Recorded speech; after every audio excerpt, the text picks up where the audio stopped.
अरे हम तो कल ज्वाइन कर लेंगे ना, समझ गए ना, हम तो तय कर लिए हैं, आपको बता दिए।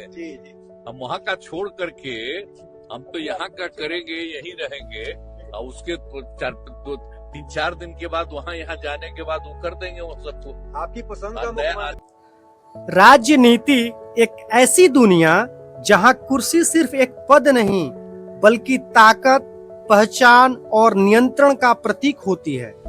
यहाँ लोग चुनाव जीतते हैं, लेकिन कुर्सी छोड़ना हार से भी ज्यादा मुश्किल होता है। सत्ता एक बार हाथ में आ जाए तो उसे छोड़ना अक्सर नेताओं के लिए असंभव जैसा हो जाता है। लेकिन इसी राजनीति की भीड़ में एक चेहरा ऐसा भी है जो सत्ता से जुड़ा जरूर पर उससे चिपका नहीं, जिसने कुर्सी छोड़ी और उसी पल अपनी पहचान बदल ली। कुछ ही घंटों में मुख्यमंत्री से पूर्व मुख्यमंत्री, ना कोई बहाना, ना कोई समय की मांग, ना कोई भ्रम। ये कहानी है सिर्फ एक नेता की नहीं बल्कि एक सोच की, जहां सत्ता अधिकार नहीं जिम्मेदारी होती है।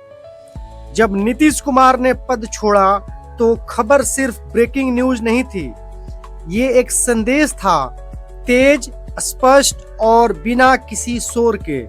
अक्सर देखा गया है जब कोई नेता पद छोड़ता है तो बहाने शुरू हो जाते हैं, परिस्थितियां ठीक, लेकिन यहाँ कुछ भी ऐसा नहीं हुआ।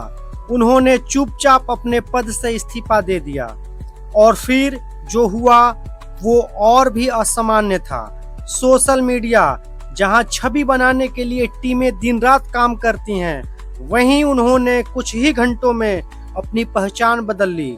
पूर्व मुख्यमंत्री, राज्यसभा सदस्य, जदयू अध्यक्ष, यह सिर्फ एक अपडेट नहीं था, यह एक स्टेटमेंट था।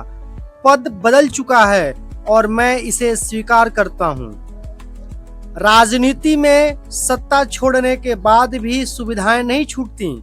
सरकारी बंगले, लंबे काफिले, विशेष सुरक्षा, ये सब कई बार पद से ज्यादा लंबे समय तक चलते हैं। लेकिन यहाँ कहानी बिल्कुल अलग थी। मुख्यमंत्री आवास, जो सिर्फ एक घर नहीं बल्कि सत्ता का प्रतीक होता है, उसे कुछ ही घंटों में खाली करा दिया गया था। ना कोई विवाद, ना कोई बहस, ना कोई थोड़ा समय और की मांग। जैसे ही पद गया वैसे ही सुविधा भी खत्म। यह कदम छोटा लग सकता है, लेकिन इसका संदेश बहुत बड़ा है। सत्ता निजी संपत्ति नहीं होती। अब सवाल उठता है, क्या यह सब एक सोची समझी रणनीति थी? क्या यह एक इमेज बिल्डिंग का हिस्सा था, या फिर यह उस राजनीतिक संस्कार का परिणाम है जो धीरे धीरे गायब होती जा रही है?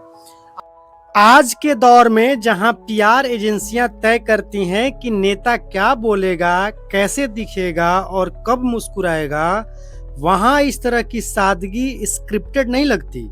यह एक आदत लगती है, एक सोच जहां सत्ता सेवा का माध्यम है, ना कि खुद का विस्तार। और शायद यही फर्क है एक राजनेता और एक नेता में। आज देश में हजारों नेता हैं, हर कोई चुनाव लड़ सकता है, हर कोई पद पा सकता है, लेकिन बहुत कम लोग होते हैं जो उस पद को छोड़कर भी अपनी इज्जत बनाए रखते हैं। इतिहास गवाह है कि कुर्सी पर बैठना आसान है, लेकिन कुर्सी से उतरकर भी सम्मान बनाए रखना यही असली परीक्षा है। नीतीश कुमार का यह कदम एक आईना है जिसमें बाकी नेताओं को खुद को देखना चाहिए, क्योंकि जनता सिर्फ यह नहीं देखती कि आप कितनी देर सत्ता में रहे, वह यह भी देखती है कि अपने सत्ता छोड़ी कैसे। राजनीति सिर्फ चुनाव जीतने का खेल नहीं है, यह विश्वास जीतने की प्रक्रिया है, और विश्वास बयान से नहीं व्यवहार से बनता है। जब कोई नेता सत्ता छोड़ते ही अपने विशेषाधिकार छोड़ देता है तो वह एक संदेश देता है, मैं पद से बड़ा नहीं हूं। और शायद यही वो पल होता है जब एक नेता राजनीति से ऊपर उठकर एक उदाहरण बन जाता है। पद आना और जाना राजनीति का हिस्सा है, लेकिन जिस तेजी और सादगी से कोई नेता सत्ता छोड़ता है तो वही तय करता है वह इतिहास में कैसे याद किया जाएगा। कुछ लोग सिर्फ कुर्सी तक सीमित रह जाते हैं और कुछ कुर्सी छोड़कर भी दिलों में जगह बना लेते हैं। शायद इसीलिए कहा जाता है, नेता वो नहीं जो सत्ता में रहे, नेता वो है जो सत्ता के बिना भी सम्मान में रहे। अगर आपको ये वीडियो अच्छा लगा हो तो चैनल को सब्सक्राइब करना ना भूलें। धन्यवाद।